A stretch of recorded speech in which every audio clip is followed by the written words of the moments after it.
Hi, it's Dwyer. GamblersAdvisory.com, a free site. BettingAngle.us, a free site. It is June 14th. Let's talk boxing. But first, remember, the opinion you should follow should be your own.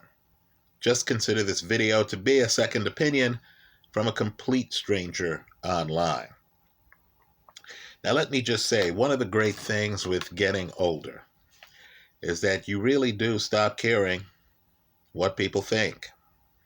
So you can actually take provocative views. You can actually reveal provocative views that you've held for a long time. So I want you to question everything, especially me.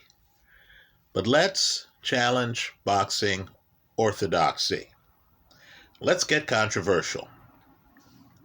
While defense matters in every weight class, a different form of defense matters at heavyweight. If you think I'm saying something as crazy as different weight classes require different forms of defense, you're right. Right now, of course, everything has exceptions, right? There is an Ali, right? People like that. But here are some overgeneralizations that, quite frankly, have helped me over the years win bets. Compare these notes to your notes. Lighter guys are more coordinated. Lighter guys have more stamina. Lighter guys can take more big shots. Lighter guys have better foot speed. Lighter guys need to know how to box more than they need to know how to punch. Now, the heavyweight division is different. Right now, with a lot of respect to heavyweights, let's just keep it real. Because if you're making a bet with real money, you have to keep it real, right? Because there's going to be a real result in your favor or not in your favor. So in the heavyweight division, these are overgeneralizations. As I've said, they're outliers. But at heavyweight, the guys aren't as coordinated. Bigger men tend to get tired.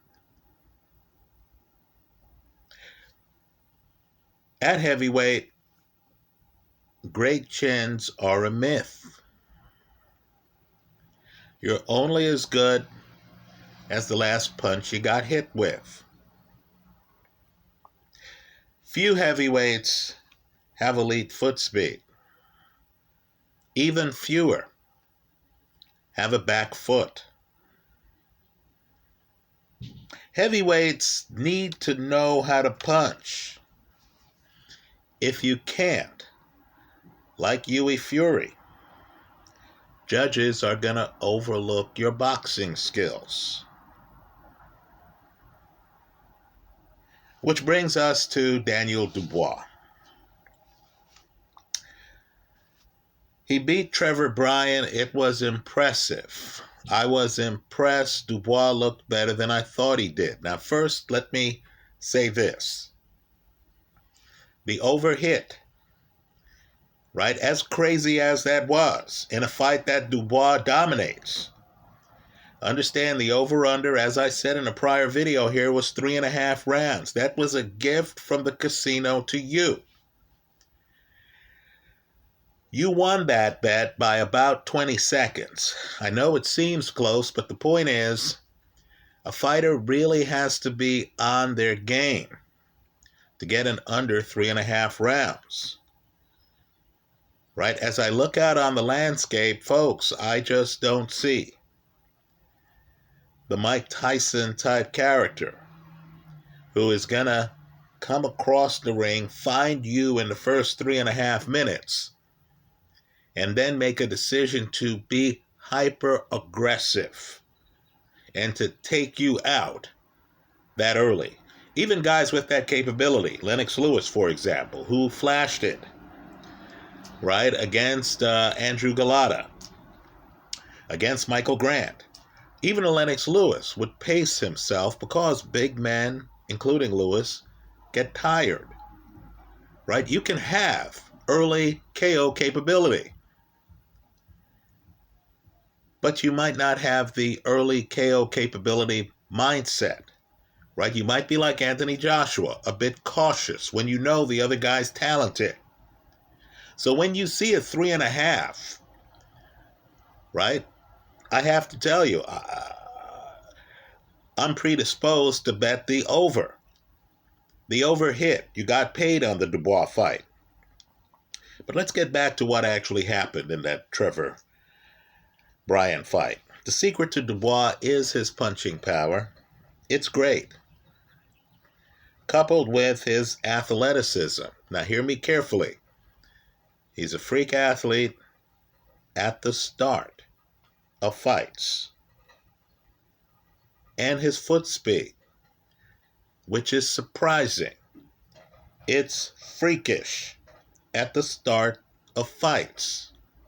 But let's be clear on Dubois. He doesn't have great stamina. Right? I told you I was watching him against Richard Lardy, some guy like that. And Dubois was tired, and it was the third round. Right? Lardy is not going to be confused with a Tyson Fury or an Alexander Usyk.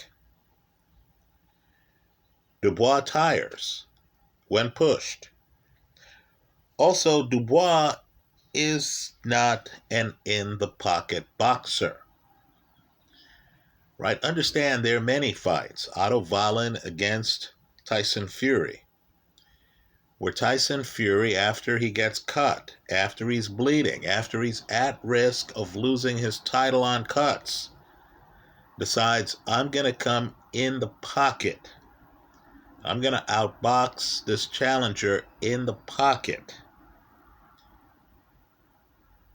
Dubois doesn't have that decision-making opportunity because he doesn't have the in-the-pocket skills to duke it out with you in the pocket.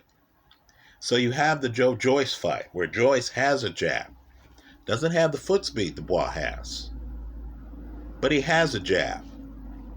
Dubois decides he's going to linger around the pocket. Eventually he has to give up because he's hit in the face with too many jabs. He couldn't stop Joyce's jab from landing. Now he's a much better fighter than he was in that fight. Because understand, Trevor Bryan actually has a very good jab. That Bryan jab is really why Bryan was champion. Right? Bryan, like Joe Joyce, like Dillon White, has a pretty good jab. But somebody tapped Dubois on the shoulder. Somebody sat down with Dubois in front of some film and pointed out to him that, look, with these legs, with your foot speed, what are you even doing in the pocket? If you could figure out some timing and some ring coverage, you can jump in the pocket after the guy has thrown his jab and it's missed you because you're too far away. You can jump in the pocket and you can hit him with vicious counters. With your punching power, just one really good shot could change the fight. Now let me point out, the ending of the Bryan fight is noteworthy. Dubois jumps in the pocket. Right? He hasn't been hit with too many jabs because he's too far outside. His legs are his defense. Now, I'm not saying this is advanced boxing. I'm not saying this should be confused with what Terence Crawford's doing. Right? I'm not saying this should be confused with Tyson Fury. right? But understand, youth has its place in boxing. If you're young and you have the reflexes, you have the body, you have the timing, there isn't a lot of wear on your tires, then you can time it where you're outside, something happens, you have a free shot, you can get inside and throw a punch. Understand, Dubois is right-handed. The last punch of this fight is a Dubois left hand. It's not a combination. He hits that hard, and we're in a different world, folks. We're in the heavyweight division. Dubois lowers his head, jumps in with a left hand. It's not even his best punch. And Trevor Bryan hits the canvas face first. Face first. The ref is counting. Bryan tries to get up, falls back down to the canvas. Right? Can't get himself off the canvas. The ref waves off the fight. There's no protest from Bryan's corner.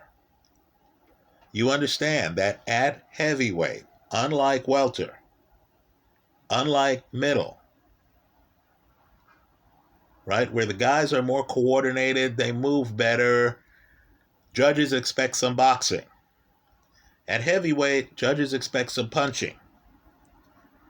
Daniel Dubois has the foot speed to just stand around. I know it sounds ridiculous, but to just stand around, wait for something to happen, and then jump in the pocket with heavy artillery. And I mean heavy artillery. Right? You're talking about a level of athleticism at the beginning of fights. And understand, you're going to have some cagey vets out there. I'm sure Luis Ortiz is chomping at the bit to fight Dubois and to get him into some later rounds where he might be someone else. Right? But early in a fight, very few at heavyweight have this guy's foot speed.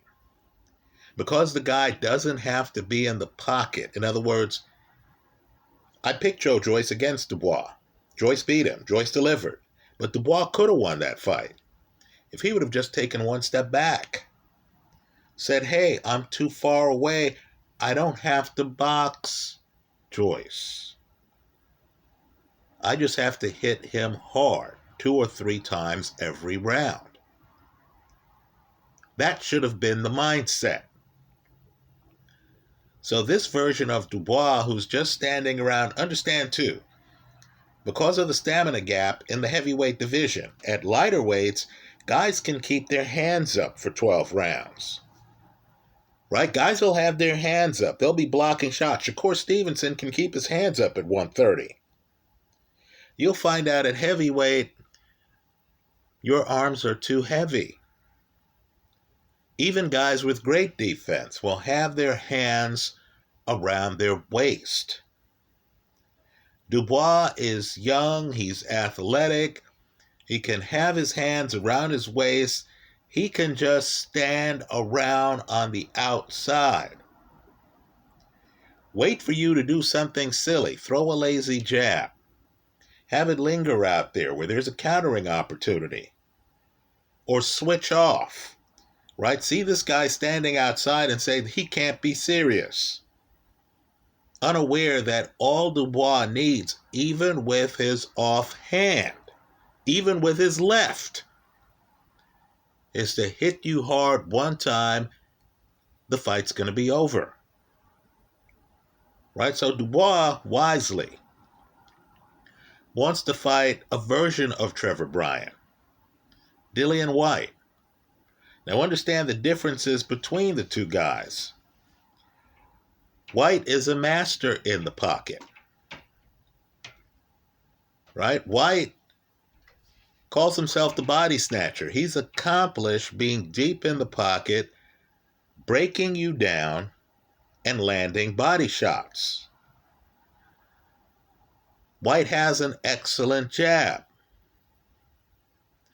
I believe Dubois beats him because younger legs, better legs, and ability to be outside. Dubois is going to be so far outside that I don't believe Dillon White is going to be able to land his jab. The fight's going to come down to just a series of Dubois jumping in the pocket, throwing big shots. That already worked on Dillon White in the first Alexander Povetkin fight. Right? A guy can be outside. In other words, if a boxing match breaks out, Dillon White wins. Dubois doesn't have the in-the-pocket skills to compete against Dillon White. He might develop them later in his career. Right now, it's simply too early. Right? Dillon White has them because Dillon White's a cagey vet. Because Dillon White has been in with Joshua, has been in with Povetkin. Right? Dillon White has been in with Derek Chisora. So Dillon White has a level of experience that far exceeds Daniel Dubois. But boxing is a young man's game. Dillon White does not have the foot speed of Daniel Dubois. If he tries to manufacture it for a few rounds and bun rush Dubois, that would be like rushing into the pocket against Anthony Joshua. Right? Dubois is accurate with his shots. He's one of the heaviest punchers in the sport. Right? I believe that without a way to touch Dubois with your jab, good luck running into the pocket against him. Right? So I feel that Dubois wisely is calling out Dillon White. Dubois also is wisely calling out the winner of Usyk Joshua 2. Right? Let me just point out that Dubois covers more ground than does Anthony Joshua, at least the pre-Robert Garcia version of Anthony Joshua. Right? Both men are blessed punchers. I believe the difference is Joshua, who's now in his 30s, wants to be a technician. So Joshua is actually trying to do things like establish a jab, figuring out a boxing rhythm and stuff like that. Dubois is a fastball pitcher, right? A three-point shooter. In other words, he's not going to waste a lot of time developing a mid-range game. Dubois is just outside looking for an opening. He's more aggressive than Anthony Joshua. He'll come in early throwing heavy artillery. Right? Let's face it too. Usyk is advanced. There's no question about that. Usyk would own the pocket against Dubois. Right? Dubois against a lefty, in other words, unorthodox angles, and the guy is skilled, would be a problem for Dubois. But again, Dubois is not trying to get inside the three-point arc. He's a three-point shooter. Right? He understands something Joshua might not have understood at the beginning of the first Joshua-Usyk fight. Dubois understands he can't outbox Usyk. It's a different fight. Right? Usyk's going to come in, he's throwing feints and stuff like that. Dubois is going to be unfazed. Right? Dubois is going to be thinking, hey man, how's this guy going to take my looping right hand? How's this guy going to take my, left hand that I used to knock out Trevor Bryan? Right? Dubois is just going to be looking to hit a guy who he's going to view as a visitor to the heavyweight division. Here's a secret to young guys. Right? Understand, if you're a young guy, there's less risk, and I know it's heresy to say, but Dubois already has a loss. There's less risk fighting a consensus great fighter than there is fighting let's say a Dillon White, a guy who isn't viewed as Usyk.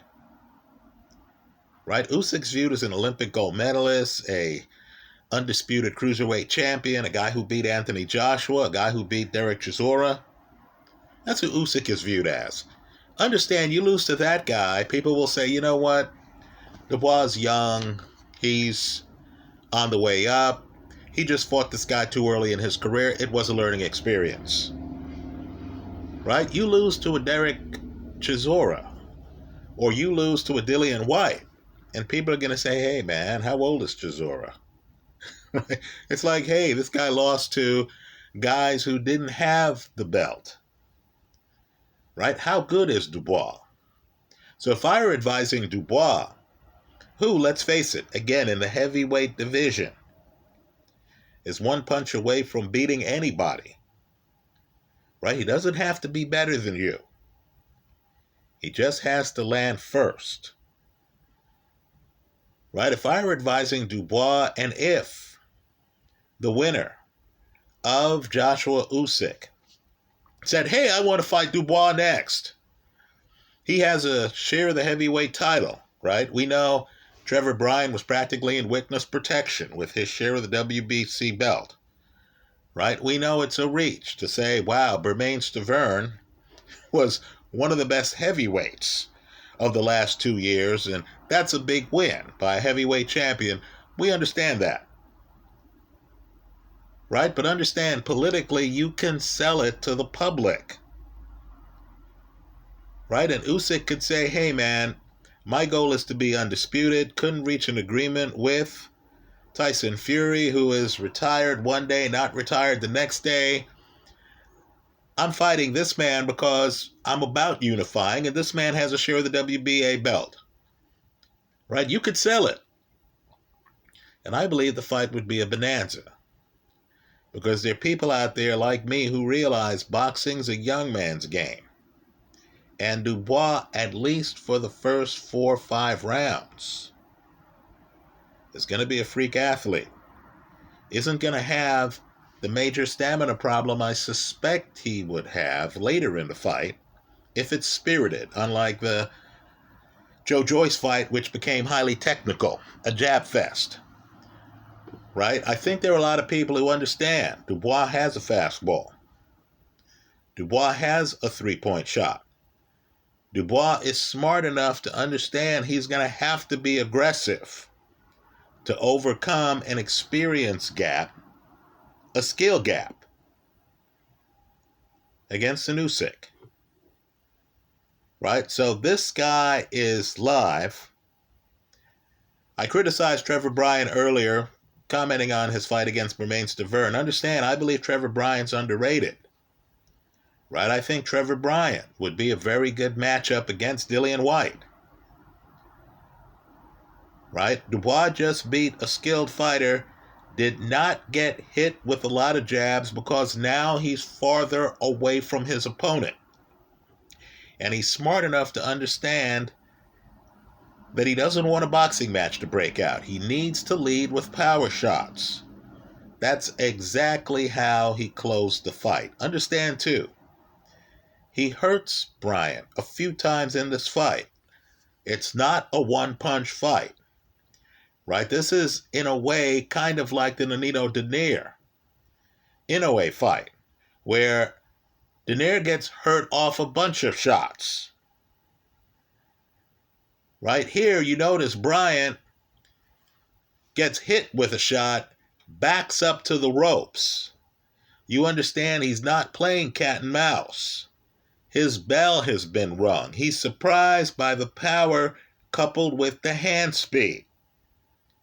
You look at Dubois and you realize, wow, there's a scenario here where he can do a David Haye. In other words, prime Haye, hellacious puncher, would stand around outside, right? Look for openings. Then would come in with big shots, right? Dubois, in my opinion, is Haye's heir apparent. Right? This is the 2022 version of David Haye. Folks, he's dangerous. as he learns how to box in the pocket, I still believe he can be a force at heavyweight. Right? His right hand comes in at a loop. Very hard to block. Right now, I still place Hrgovic over him. I believe Hrgovic ultimately inherits the heavyweight division. Right? But understand, Hrgovic's older than Dubois. In my opinion, has more experience than Dubois. And Hrgovic can keep you outside with a jab, has height. Right? Can keep you outside with a jab and can move in rhythm. But let's just say that fight, Dubois-Hrgovic, is an interesting fight. Some of the other guys at heavyweight, Luis Ortiz had problems with Deontay Wilder's punch. And Ortiz now is in his 40s. While I consider Ortiz to be a much more accomplished, much more skilled boxer than Daniel Dubois, Ortiz just doesn't hit as hard as Dubois. Right? Who, unlike Wilder, is two-handed. We see that here where he wins by left-hand knockout. Right? I think it's a skilled fight. I think a guy like Ortiz would look at the young guy and say, okay, let's take this to round 7 and see where he is.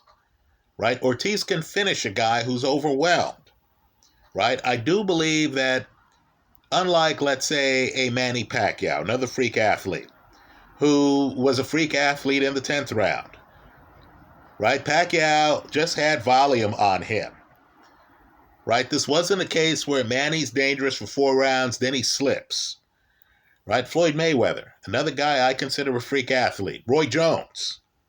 Unlike those guys who were freak athletes later in fights, I get the feeling Dubois might be a regular guy in the 8th round of fights. Right? Let's just say him against vets, it's interesting. I heard Dubois talk about wanting to fight Joseph Parker. Let me caution him there. I take Parker in that fight. Right? Full disclosure, I took Parker against Dillon White. Dillon White won the fight. Parker ran out of time. But I consider Parker to be one of the few heavyweights who actually is an athlete who has foot speed and who has 2 hands. Right? We need to start looking at guys and thinking about their ceilings, not necessarily where they are, but where they could be. I think Parker is a guy who, if he's in the ring against an athlete like this, would show his own athleticism and would rise to the occasion. If I were advising Dubois, I'd tell him, stay away from Parker. Right? Let's talk Deontay Wilder. That's an interesting fight. Wilder wants to come back. Here is a guy, Dubois, who's now holding a portion of the WBA belt. Right? Wilder, of course, was the WBC champion. Wilder against Dubois is interesting because Dubois has the legs to stay away from Wilder's straight right hand. Right? The question would be whether Dubois could come in and land enough body shots to chop down Wilder. That's an open question. I believe that fight is competitive.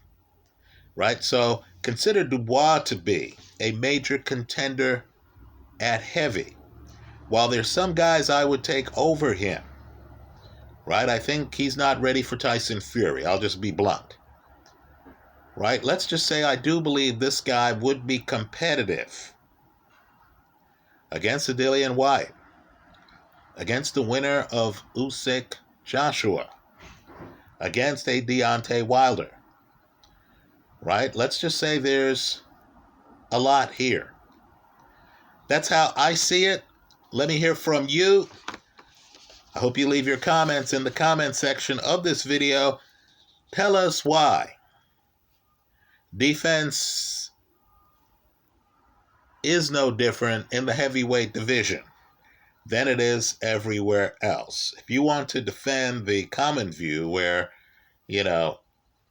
divisions don't matter that much, please accept this invitation to leave your comments. Let me point out, too, there are some guys in the heavier weights, Dimitri Bivol, at light heavyweight, who will keep their hands up all fight. I'll concede that. I believe if Bivol was a heavyweight, maybe the hands would be up the first 3 rounds. By the time you got to the 5th round, I believe even he would have his hands around his waist for at least half the round. Anyway, that's how I see it. Let me hear from you. I look forward to your comments. Thanks for stopping by.